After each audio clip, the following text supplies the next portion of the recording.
Bonjour à tous, on se retrouve aujourd'hui pour une vidéo créative et je vous propose de réaliser des bricolages avec vos enfants. Halloween, c'est dans une semaine, donc il est grand temps de préparer et de décorer la maison. Alors je vais vous proposer des animaux en rouleau de papier toilette, des petits yeux terrifiants en cailloux, une nuée de chauves-souris, un pot à bonbons en bouteille de lait et une toile d'araignée. On va tout de suite commencer par nos chauves-souris et nos petits monstres en rouleau de papier toilette. Donc je suis sûre que vous avez tous des rouleaux de papier toilette vides chez vous à la maison. Parfois vous les gardez, parfois pas, mais on en accumule vite beaucoup si on se met à les garder. Et les enfants adorent, en tout cas mon fils adore bricoler avec. Donc régulièrement on en garde, on les cherche au grenier, il s'amuse à les peindre. Et ensuite il fait des petits bonhommes avec. Donc cette fois-ci pour Halloween on va faire des monstres. Alors pour commencer il a peint un rouleau en verre.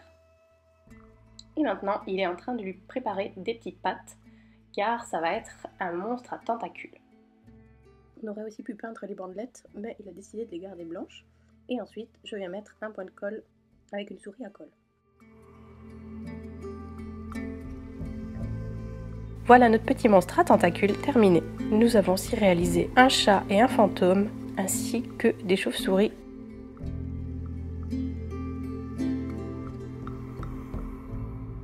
Concernant le papier noir, je l'ai simplement trouvé chez Action dans ce bloc-notes qui comprenait des feuilles blanches, des feuilles craft et des feuilles noires. Pour faire les chauves-souris, j'ai pris une feuille noire, je l'ai découpée en deux, ensuite je l'ai pliée en deux et j'ai dessiné une face de la chauve-souris que mon fils va découper.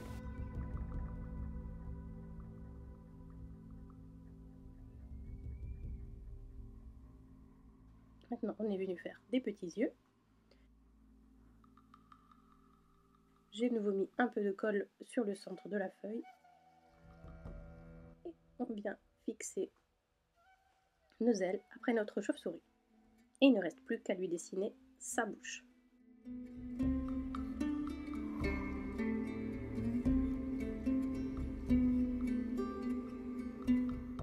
Ensuite, on a décidé de coller des petits yeux qui bougent sur les chauves-souris, car c'était plus joli. Et on a replié la tête pour former des oreilles. Maintenant, on a décidé de faire des chauves-souris qu'on allait suspendre. Donc on en a encore fait 3. On colle des petits yeux.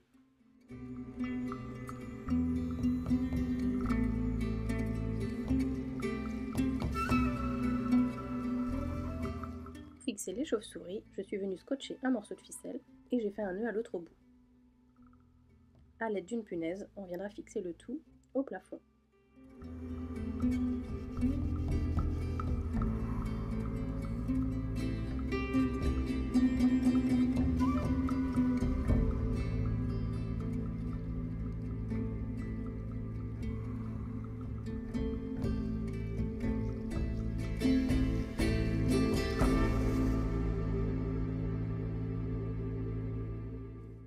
On vient à présent réaliser des petits yeux.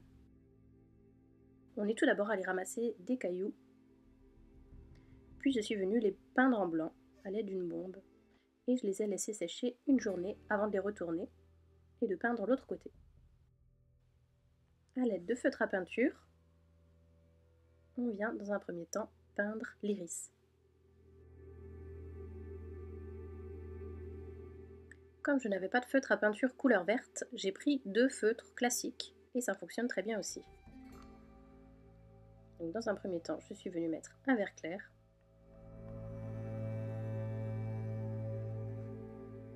Puis un vert foncé. Cette fois-ci, j'ai essayé de faire des petits traits en partant du centre et en allant vers le milieu pour faire un petit peu comme un iris naturel. Après quelques minutes de séchage, je viens rajouter la prunelle au plein milieu. Et pour finir, je viens tracer le contour de l'œil. Mais à côté de ça, il a décoré plein d'autres petits cailloux que voici.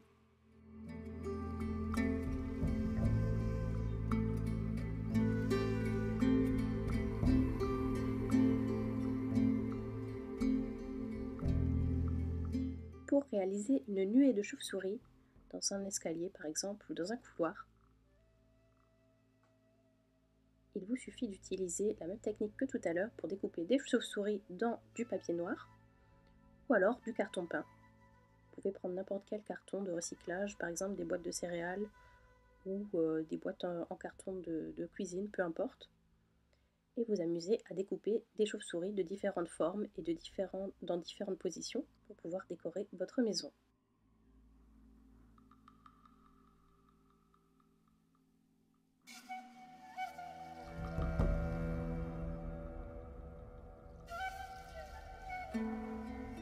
Pour faire un pot à bonbons, il vous faut une bouteille de lait vide, de la peinture en bombe, du fil, des petits yeux, des ciseaux, un cutter et des stylos peinture ou un marqueur noir. Dans un premier temps, je suis venue peindre ma bouteille de lait à l'aide d'une bombe de peinture. Donc j'ai utilisé une bombe de peinture spéciale métal et ça n'a pas tenu du tout sur la peinture noire. Par contre la peinture verte a bien tenu, mais c'est une marque de peinture vraiment géniale si vous voulez faire des loisirs créatifs. Je vous mets le lien dans la description parce que c'est les meilleures peintures que je connaisse, que j'ai jamais utilisées et elles sont vraiment pas chères. Ensuite, après avoir peint, j'ai dessiné 2 grands ronds pour former les yeux. Et mon fils est venu dessiner la pupille de l'œil à l'aide d'un marqueur noir. Je lui ai demandé de la faire bien grosse puisque c'est un monstre, son œil est bien grand. Et ensuite, il est venu la découper bien en rond. J'ai aussi dessiné 2 dents qu'il va venir découper. Pendant qu'il découpe, je prépare le tracé de la bouche à l'aide de mon marqueur noir. Donc, au niveau des marqueurs, j'utilise des marqueurs Posca, principalement quand je fais des loisirs créatifs. Je trouve que c'est les meilleurs marqueurs, c'est ceux qui fonctionnent le mieux sur tout support. Et ça fait un bon petit moment que je l'ai maintenant et j'en suis vraiment pas déçue. Ensuite, je suis venue découper avec mon cutter la forme de la bouche. Donc là, impérativement, c'est un adulte qui le fait. C'est bien trop dangereux pour les enfants, c'est-à-dire que un doigt est vite coupé avec un cutter. Donc faites bien attention, même les adultes. Et une fois que la bouche est découpée, on va venir mettre de la colle sur nos petites dents. Et soit vous laissez votre enfant les placer, soit vous les placez de vous-même. Donc là, il m'a demandé de les mettre, alors je les ai mises. J'ai collé les 2 petites dents, ou les 2 grosses dents plutôt. Et je lui ai préparé les yeux, car il voulait les coller lui-même. Et voilà, notre petit bonhomme prend forme. On va maintenant venir lui rajouter des cheveux. Sur un morceau de papier noir qu'on a plié en 2, je suis venue dessiner des zigzags qu'il a découpés. Puis je suis venue prendre la forme de la tête et j'ai fait des encoches aux 4 angles de la tête, là où je vais plier mon papier. Puis j'ai mis de la colle et enfin j'ai rabattu le papier pour bien fixer les cheveux. Et voilà, notre petit monstre a des cheveux. Maintenant, on est venu lui faire des cicatrices. Donc on s'amuse à lui dessiner des cicatrices où on veut. Et pour finir, on va venir lui mettre une petite anse pour pouvoir le transporter. Donc toujours avec le cutter, je suis venue faire une entaille de chaque côté, de la taille de ma corde, pour que je puisse la glisser dedans. Et je suis venue découper mon petit bout de corde et l'insérer dedans. Et je l'ai attrapé au niveau de la bouche pour le tirer dehors. J'ai fait pareil de chaque côté. Et j'ai noué les 2 extrémités ensemble. J'ai aussi dessiné un petit fantôme que j'ai ensuite découpé pour pouvoir faire un deuxième petit pot à bonbons. La brique de lait se découpe plutôt bien. Ce qui est assez compliqué, c'est de démarrer le trou et au niveau des petites vagues. Vous pouvez aussi très bien demander à vos enfants de dessiner eux-mêmes le fantôme et le découper vous-même. N'oubliez pas de faire des bras bien hauts pour pouvoir fixer la hanse, ou alors vous fixez la hanse plus bas, c'est vous qui voyez. Et voilà nos petits pots à bonbons qui sont prêts. Pour faire une toile d'araignée, vous aurez besoin de laine. Donc moi je me suis fait un petit pot à laine. Je voulais faire un chat, voilà, ça n'a rien à voir, mais je vous le montre quand même. Et j'ai rangé ma petite laine dedans. Donc il vous faudra de la laine blanche et des pics à brochettes. Donc 3 pics à brochettes, ainsi qu'une pince coupante et des ciseaux. Je suis tout d'abord venue couper la pointe de mon pic à brochette pour que personne ne se blesse. Et ensuite, avec 3 pics à brochette, je vais former la base de la toile. Je viens prendre un morceau de fil, je vais fixer la base ensemble pour qu'ensuite les enfants n'auront plus qu'à tourner autour pour former la toile d'araignée. Mais dans un premier temps, le plus délicat, c'est de fixer la base.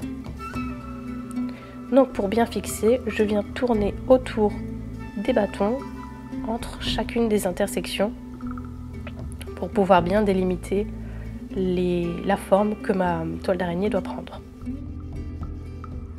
N'hésitez pas à bien serrer, c'est ce qui va vraiment fixer le début de votre toile et qui va permettre à ce que ce soit facile ensuite de continuer à former la toile. Quand vous avez l'impression que ça tient bien, il suffit de faire un nœud avec le petit bout de fil restant. On vient couper le petit bout de fil qui dépasse et avec l'excédent, on peut directement commencer notre toile. Donc, il s'agit de monter sur chaque toile et d'enrouler 3 ou 4 fois le fil autour en descendant vers le bas pour que le fil ne puisse pas glisser. La technique aussi de tourner sur soi-même, de faire tourner sur soi-même la toile fonctionne vraiment bien.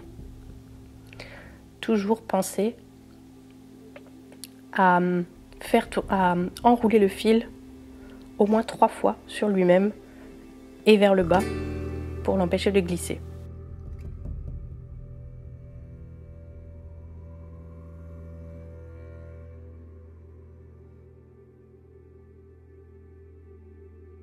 J'avais envie d'un joli rendu, alors je me suis appliquée, mais pour les enfants, on ne tiendra bien sûr pas rigueur de la symétrie des toiles.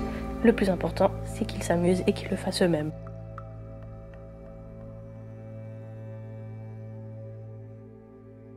Et voilà tous nos petits bricolages pour Halloween cette année.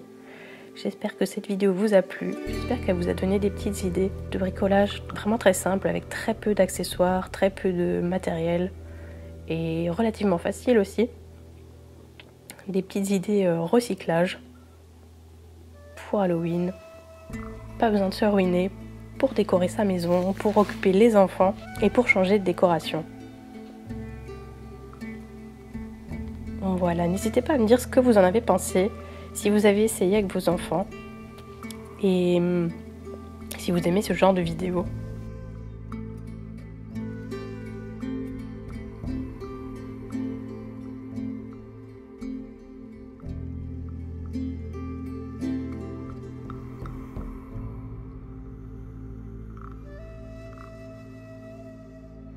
Et je vous souhaite une belle soirée d'Halloween. Et d'ici la prochaine vidéo, je vous fais de gros bisous et je vous dis à bientôt.